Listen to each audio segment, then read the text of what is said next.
case you're wondering on how you're going to access your Outlier account from Nigeria without the issue of getting banned or violating their location policy, I'm going to mention the three best way to do that without having issue.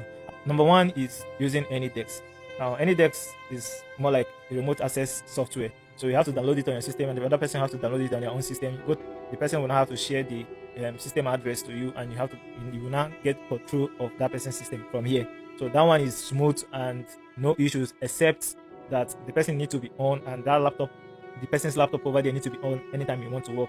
Most times, the problem with this particular method is that the person might be going to work and the person will want to turn off the laptop and all those things. So both of you might be having time clashes, and sometimes if one person's network is not strong, it will be having issues to communicate. And again, if you are dealing with audio, something that if you are dealing with a task that requires audio, you might be finding it difficult to set up the whole stuff.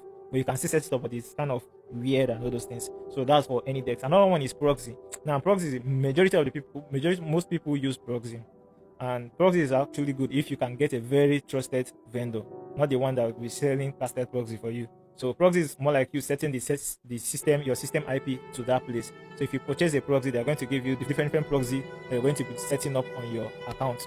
So your system will now be showing as if it is in that particular location. So this one is quite okay if you can get a very good vendor for that one, but I don't use proxy though. So now the most simplest and easiest one to use is RDP. Now most people don't know what RDP is all about.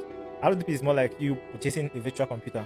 So if you go to any vendor that is selling it, they will have different version for you. You can get the one that is 4 gig RAM, 6 gig RAM, the same way you are buying system, you understand? So the higher it is, the higher the money, and it's monthly subscription. So once you purchase, unlike proxy, once you buy, they give you the bundle, you'll be using it. Once you exhaust it, you have to buy another one. But RDP is monthly subscription. Once you purchase, just like as I mentioned, it's a virtual computer. You can install anything you want to install on that particular, the same way you operate your system. The only thing is that you are operating it, you are getting access to that computer through your own system. If you want me to make a video about how to set up the RDP on your system, type on the comments RDP video, and I'm going to do a video on how to set up that.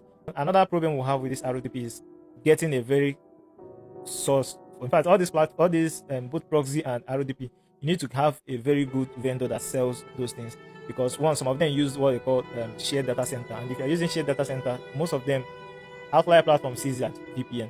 And mind you, you can't use VPN on this Outlier, no matter, even if it's paid version, they are going to detect it. So, and some of these shared data center that hosts RDP,